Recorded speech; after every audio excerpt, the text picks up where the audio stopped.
Welcome to the Sandwich Generation Survival Guide. I am your host, Candace Dellacona. I am delighted today to welcome Christy Byrne Yates, an author, former podcaster, psychologist, and she was my co-host at a recent panel. And I had the opportunity to hear Christy speak. And I am so happy to have her on the Sandwich Generation Survival Guide for all of our listeners. Welcome, Christy. Well, thank you. It's great to be back together again. Yeah, we're sort of like a road show here. That's right. It was fun. Yeah, absolutely. So, Christy, I was so happy to have gotten the opportunity to get to know you and understand your mission. As I mentioned at the top, you are an author, and the name of your book is Building a Legacy of Love, Thriving in, you guessed it, the Sandwich Generation, our favorite topic around here. Yeah, absolutely. It is it's certainly one that's very popular right now. Isn't it though? I think the statistics are pretty startling. You and I have had conversations about the fact that we think the statistics are even underreported at this point. But I think what the latest numbers are at least 1 in 4. Isn't that right? Yeah, yes, absolutely. And I definitely think it's underreported. A lot of people don't even think of themselves as caregivers, and yet they're doing all the things. Yeah. So let's get into it, Christy. Tell us a little bit about your background, how you got here to write this amazing book that essentially can serve as really a blueprint for those of us trying to make it through the sandwich generation, not just surviving, thriving. So, how did you get here? Yeah.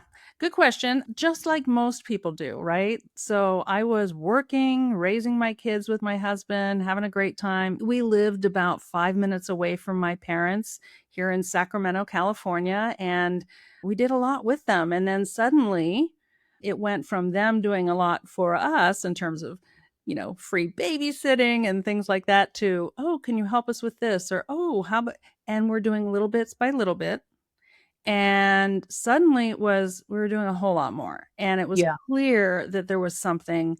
I mean, they were getting older and there were things going on and they had medical issues. And then one thing led to the other. And we were doing a lot of caretaking. And so when that happened, it was a matter of connecting myself with my parents had done something that I think a lot the reason I wrote the book and called it Building a Legacy of Love is that they gave my siblings and I a gift. My siblings lived far away, so I was, the lucky person next Local. door, Yeah. right?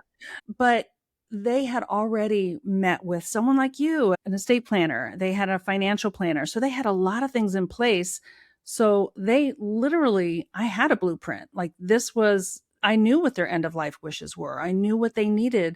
I knew that they had managed their money well enough that I didn't have to keep contributing to their bottom line, which is not the norm. A lot of people in the sandwich generation are caring for people and contributing to their bottom line financially, upwards of like $1,000 a month. That's a lot of money for a family who might be struggling, right? So my parents had taken care of that. So those are the things that I think came to be very helpful for me, that my parents had put some things together. But they both passed away in 2015. Both of them did eventually have some level of dementia. My mother was diagnosed with Alzheimer's. My dad had vascular dementia. And after I went back to work, I took a little time off. Oh, I can't tell you, Candace, how many people were coming up to me saying, hey, what do you do about this? Hey, what do you do about that? Or I'm in that situation now. And I just realized we're not talking a lot about this and that there's Yeah. something going on. So as a way really to process everything I'd gone through, again, thinking like a psychologist, I got to write this down. I got to think about what I did. I got to think about how did I survive this? And I didn't always survive it with all the grace I wish I'd had. There were times when I was really frazzled, and I had a demanding job as a school psychologist. So there was a lot going on. And that's what I started to find as I began talking to other people is this is a really hard thing. And we don't talk enough about it. We don't talk enough about end of life. But also for me, I looked at how did it impact me as a parent? Like, how did I end up showing up for my kids? And when I kind of got clued into, hey, I'm training them for when they're going to be caring for me. Yeah. And modeling, one of the anecdotes you shared in the book that is something that no one can prepare for is the feeling of being stuck in between. And you talked about a scenario where your mom ended up in the hospital and you really wanted to bring your son to college. Yeah. And you are faced with the impossible choice of where to be. There's only one of you. This is a momentous occasion for your son. You wanted to be there as his mom. You wanted to be a good daughter for your mom. And so I think you writing a book like this to share that, look, we're all in it together. None of us are going to come out unscathed. And even the greatest plan. And I'm so happy to know that your parents really did a great job at providing you and your siblings with a roadmap. But there are these occasions Yeah. where you're stuck and the feeling of being in the sandwich is really palpable. Right. Right. And one of the things that I love that you talked about was the first step is identifying yourself Yeah. and calling it for what it is. Can you share a little bit about that? Yeah, absolutely. I think, as I said, these little things start to happen and we do one thing, we do another thing, and we think they're just one offs, right? Okay, I'm going to help my mom with her email is driving her crazy or some other little thing. But once you start doing a little bit more for someone, especially things that you're thinking, well, this is weird. They used to be able to do these things, or even just you're doing a lot. You have to Yeah. take a step back and say, okay, what's going on here? And let me look at the big picture. And when you can claim yourself and you make a conscious choice to be a caregiver, then you can start shaping strategies and boundaries, even like how much can I do? Where am I going to pull from this time? I've got time for my kids, time for my husband, time for my job. And now my parents, I've got to fit them in that. And but if you don't get ahead of it and really consciously choose to be a caregiver, it's like a landslide and you Yeah. cannot get in front of it. And so Yeah. I think it is important to consciously choose. And that also helps you to look at your own values. What's most important to me? And like the scenario you talked about where my mom was in the hospital and we were going to we were set to take our son to college. That was a heartbreaking situation that I never wanted to be in. But I had a North Star, and my North Star was, what kind of parent do I wanna be? That was really important, and it didn't mean I didn't wanna be a good daughter, it just meant I have to really weigh these things, and it's important to know what your North Star is. What's your value? Where are you There will be times when you have to make tough choices, so really getting in touch with that is important. So, that's the psychologist in me that kinda feels like you have to process this stuff a little bit. You can't just wait for it to happen and make a decision without any kind of plan.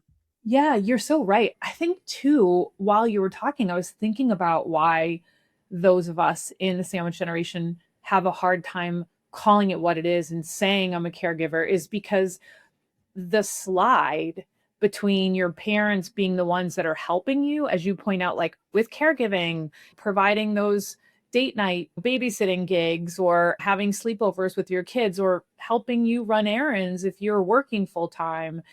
And that shift from a parent being helpful to one that adds to your plate Right. can happen subtly. Yeah. And I think because it happens over time and there's a slow progression, a lot of us find ourselves here, like feeling all of a sudden, even though if you look backwards, probably we could all see where it starts. And I love what you're saying too about your North Star and figuring out what your guiding principles are. So, what's your best advice for, those of our listeners who are maybe a little younger than you and me and have littles at home Yeah. and they're starting to have sort of an increased level of responsibility or demand on their time for aging parents? How did they set their North Star and lay down the ground rules? Yeah, that is so important, and that's another reason why I wrote the book was to give people a heads up, and I think, again, as I said at the top, my parents gave me the gift of having made some plans, so I didn't have to talk to them about having these difficult conversations. But to anyone out there right now, whatever age your parents are right now, they're going to keep aging, just like your Yeah. kids are, and just like you are. We're all growing up, right? So have those conversations now, and you can have them more than one time. They're not like one and done, but start talking about this, because not talking about it doesn't make it not happen, right? People are Yeah. So when you say start talking about it, are you talking about saying to mom and dad, how or where do you want to be? And how are we going to pay for it? What are the right. questions that we should be asking Yeah. to start the Yeah, conversation? and it's hard to talk about, what do you want to happen, mom and dad, when you're ready to die? Maybe that's not where you start, right? You start maybe No, with that's yeah. what's important to you. Can you tell me a little bit about, maybe you talk about, hey, when your parents were older, what were some of the things that you learned? Mm. Help me understand what was important to you. Did you take care of your grandparents, or did your mom and dad? What's important to you right now, mom and dad? What are the things that really feed your soul that I need to know about? But let's also look at the future. What are you going to need from us? And what are your plans? And do you have the things you need in place? How can I be of service to you right now? Or all of those kinds of things. They can be slow conversations that you talk about at different times, but I like to also talk about them as, how do you want to live your life, right? What's important? That's where you get to those value questions. And you can think about them for yourself too. Even though you may have littles, you got to think about them too. Anything can happen, unfortunately. And we need to always be ready to have some sort of insurance or plan for our kids. And that those are the kinds of conversations that I think are important. But if you approach them as, I want to get to know you, and I want to know what's important to you and where you see me as a person in Yeah. your life, Yeah. then you can start to have those things. And then you listen, you don't want to wait till your parents are much older and you don't even know if they have a will or something. God forbid they don't. Those are things that you know better than I do, but you can't wait to the last minute on most of those. You have to Yeah. have some plan. And it's funny that you bring that up because obviously, as a lawyer, I always go to the documents and think about things like what's in place. And what I hear a lot from clients and even from my friends who are dealing with it for their own parents or their aging loved ones is starting the conversation doesn't mean that you're taking away their agency. Right. And I try to say it's essentially trying to lay the groundwork so that they maintain control by making those decisions in advance. But what I have seen, and I don't know if you can provide us with any advice, is a disconnect sometimes between a parent or aging loved one's expectation of what you'll be able to do and what is actually realistic. So when you see a disconnect and you're helping a sandwich generation member through, what is your word of advice dealing with people that are just not on the same page and trying to get them on the same page? Right. And I see that happening a lot, especially when we're talking about some end of life wishes. Like, what do you want to happen? And sometimes I might hear that an older person might be saying, it doesn't matter, I won't be around, so you do whatever you want. And I think in those times, maybe the response is, I get that. I get that. It's really hard to think about. I can't imagine it. On the other hand, what's really important to me is that I know what your values are and your wishes are, because at the end, I just want to be able to hold your hand and be with you and help you. Right. I don't want to be thinking about all the business I have to take care of afterwards and all the decisions. That's a lot. And I just would rather be able to be with you. So there's something I need in this relationship, mom or dad. And Candace, the other thing about this is I talk about this as if it's just normal and natural and you can do it, but there are a lot of taboos around this, culturally, societal, and there are people caring for relatives that they may not have a great relationship with. And so those can really complicate the ability to have some of these discussions. And that's why I think about, in yourself, be clear about what some of your values are and how much you will do and how much, and you can always change that, right? In terms of how much you will do. You might start off saying, well, I'm only going to visit them once a week, or I'll check in on them once a week. And then maybe you realize it might need to be more. But Yeah. there's also a time when you might say, I can't do more. Yeah. This is as much as I can do. And that's okay. Forgive yourself for the fact that you cannot be two people at one time. You It's true. able to say it's okay for you to realize you're limited in what you can do. It doesn't mean you don't love somebody enough and you're not a good enough person. So I think that's really important too. But in those disconnects, I think it's important to gently push back and say what your needs are. Like, so it would help me to help you if I knew some more about this. And that can maybe open that door a little bit more. And again, focusing more on how do you want to live your life? What do you need from me? What would be the best outcome for you? Yeah, I love that. And I think too, it underlines the fact that we can't do it all. And when you have the necessary boundaries, A, just by virtue of 24 hours in a day, and that is the limit, or not physically or emotionally being able to provide Right. everything and having those boundaries, the issue of delegation comes up, particularly among siblings. When we think about delegating, I think especially as women, I don't know why we're so hesitant, Christy, to ask for help or direct the help that we need. Yeah. I'm terrible at it. I know a lot of my girlfriends, and I've heard from so many of our listeners and our clients, it's really hard to ask for help. Yeah. So hard. And I think that we are definitely, listen, we could go into this for a long time because I feel like as women, we're given that message and we're taught to be that way on many occasions. And so when you step up to be a leader, sometimes you get pushback and there's a lot of things that get played into that. But I think too, it's important for all of us to realize that asking for help can be a skill that we can build. And so it's learning how to do that. Sometimes we'll step up to ask someone for help and we want to give them a whole lot of story and make them feel like we want to lay it on thick. And Yeah. really, what the other person needs to know is what do you need? When do you need it? And be really specific about that. And they'll say yes or they'll say no. And I always let people know most people want to help because think about how you feel when you help someone. It usually Yeah, feels you feel pretty good. you feel Yeah. good. So you're Yeah. giving someone the opportunity to help you.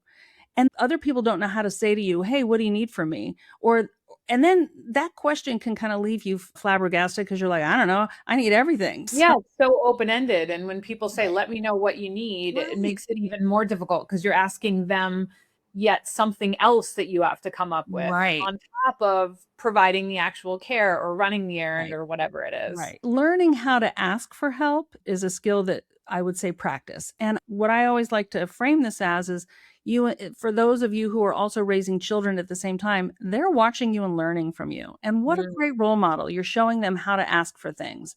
You're showing them I can be very specific about what I need and concrete and that I'm more likely to get what I need that way.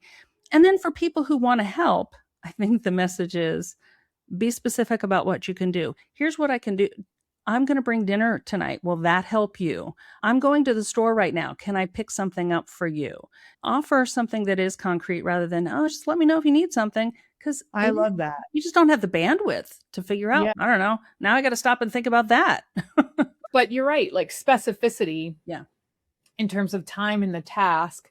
I think the other thing that's really helpful to think about is that everyone has a different skill set, right? So if there is within a family dynamic a sibling who's particularly good with finances, delegating and assigning tasks based on those skill sets can really be transformative for a family. Yeah, yeah. And that can work out really well for a lot of families, right? When if you have more than one person and you can divvy some things up, I think what's important in that situation for siblings, this is another area where you have to have some of these difficult conversations, is to be also really clear about what role does each person have. In other words, you kind of got to look at it like a business. Like, how are we going to run this? How's this Yeah. going to operate? Who's the chief financial officer? Who's the chief medical officer? And everyone can have a role. And how are we going to communicate with one another?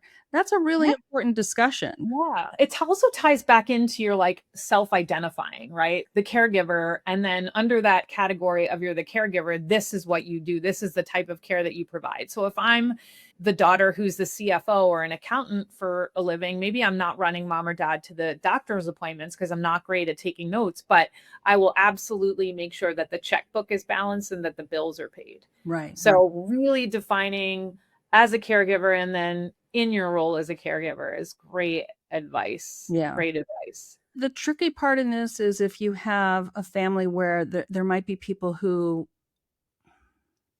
think they want to help and they can't, or Mhm.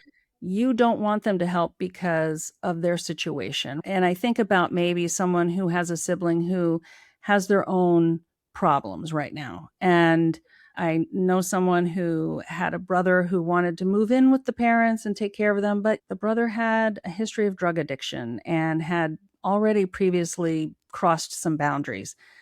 That couldn't happen, right? So that person had to get power of attorney and be able to make some decisions, right? So there may be very painful things we have to do at times to protect people. And for me, my siblings lived several states away, and I was willing to do the work because I was here, but I set pretty clear boundaries about I am willing to do this. I'm boots on ground. What I need from you is I need to be able to call you and talk to you. What I don't want is for you to call me the next day and say you did everything wrong. I didn't Right. want backseat driving. So I was pretty clear about that. And they honored that because one, I was lucky. We had a good relationship. But two, they knew they weren't able to come here and do it. What good would second guessing me be? Not good. Wouldn't help the bottom line. So I kept in good conversation with them. They knew every step of the way what was going on. But we set up those boundaries. What were we going to do? How did they want to be notified? What did they want to know about? I think it's also important to show such appreciation for the child or adult child, the sibling who is doing the heavy lifting.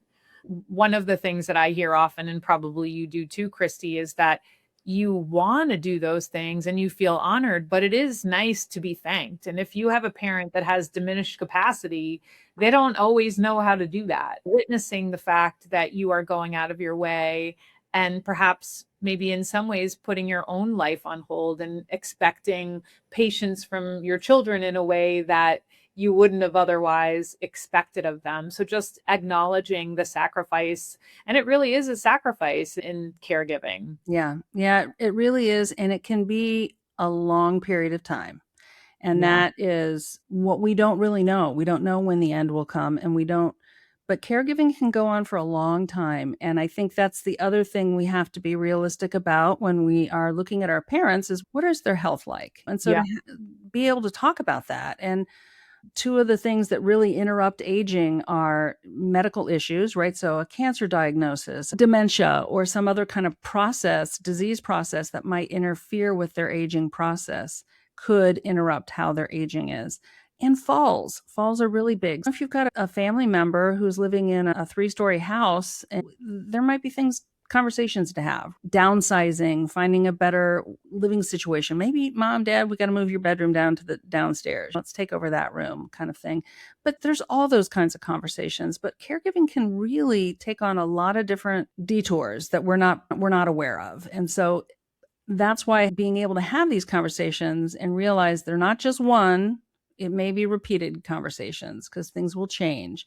And I'm sure with the documents piece, right? You might form your trust and then 10 years later, you might want to take a look at it. I'm sure you would recommend sooner than 10 years, but Yeah, no, exactly. But you're right. step Life is back. fluid, relationships are fluid, and Yeah. your documents should be reflective of that. But to your point, if you become a caregiver 5 years ago and you are married and your house is in order, and now perhaps you're no longer married, you're a single parent, you have more limited resources, things do have to change. Yeah. And that is a great segue into talking about you had a chapter in the book and I loved the title. It was Ruthless Self-Care. Yeah. And when you think of self-care and people talk about self-care, you picture spas and candles and these lovely baths with bath salts. And the title Ruthless Self-Care, I love Yeah. because you have to be aggressive and ruthless about protecting yourself. So tell us about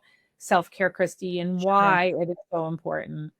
Yeah, and I came up with that term because I felt if it was my child and they were suffering in some way, I would not stop at, oh, I would be ruthless in taking care of them. What do I need to do? Can we also do that for ourselves? I'm not managing things very well right now. I know this about myself. I'll feel upset. And what do I need to do to take care of myself? And it isn't, listen, a spa, a manicure, whatever, those are great. All great. But it's things like, can I say no?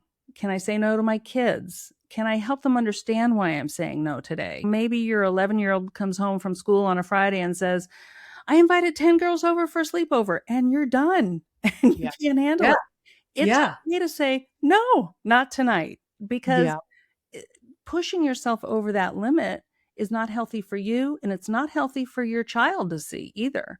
So realizing that when you set up some boundaries about yourself and how you're taking care of yourself and when you're saying no, those are conversations you can have with your kids about we all have to learn how to take care of ourselves. So it's setting limits. It's making sure that you're going to the doctor just like you're taking everybody else to the doctor. Are you getting your dentist appointment in? Are you talking to your health providers about different things? And I think for women, it's also making sure you're communicating with your, not just with your primary care doc, but your OBGYN, because Yeah. this time period seems to be the same time period that all these other things are happening for us women, and we're not Right. talking enough about that either. So it's put it Yeah. all together so that you are taking care of yourself and realizing you need more than you can do just on your you can't white knuckle this one through. You've got to take care of yourself and have your own team taking care of yourself. So true. And one of the things that you and I spoke about in the past was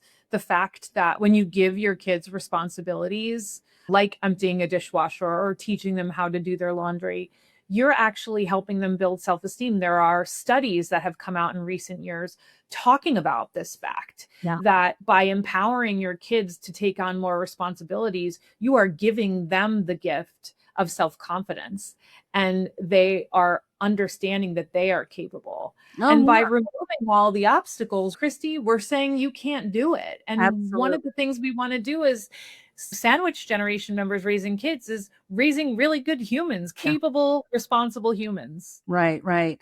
And really, I see empathy in action results in compassion. And so we can be raising compassionate adults. Wouldn't that be great? This is what Oh, we want, right? And again, trickling to training them. society. We're training them to take care of us someday. But yes, Yeah. we're building capacity, right? We are helping them learn new things. And when they're little, remember that time when they're like, no, watch me. Let me do it. Let me do it. Let me do it. And maybe they get older and they're like, no, she'll do it. She'll do it. So we can Exactly. flip that around and go, wait, Yeah. you can do this. Yeah. It's good for them. Yeah, I agree. And I will say that it is never easy.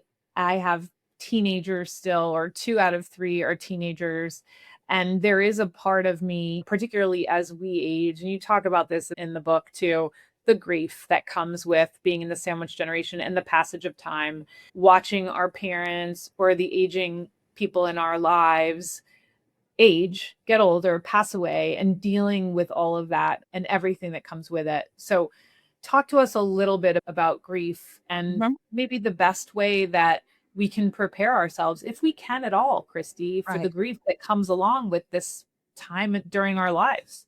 And grief comes in a lot of different ways, right? And we sometimes think grieving starts when someone passes away, when someone dies. That's when I'll grieve. But really, caregiving is a grief process, right? We Mm, are grieving as we are seeing people in decline at times. mm, And that ebbs and flows. And we also are grieving when our kids are growing and leaving. It was a grief process for me taking my son to college because I knew he wasn't going to be at home with us anymore. He was growing up. He was going to be changing and he's an adult now and he's doing his own thing and that's great. But it doesn't mean that it isn't a loss. It doesn't mean that it doesn't hit you really in your heart in a different way. But you're proud. But so anticipatory grief is a term that I was not familiar with, but I look back now and I'm like, "Oh yeah. Yep, I had that." yeah. And it can change how we show up. So sometimes grief shows up as we think tears and we think depression, but grief can also show up as short tempered, as being frustrated, as being having anger, resentment. all of that gets involved in grief too. And so it's important to realize when you're having these big emotions, what's happening for me right now? Yeah.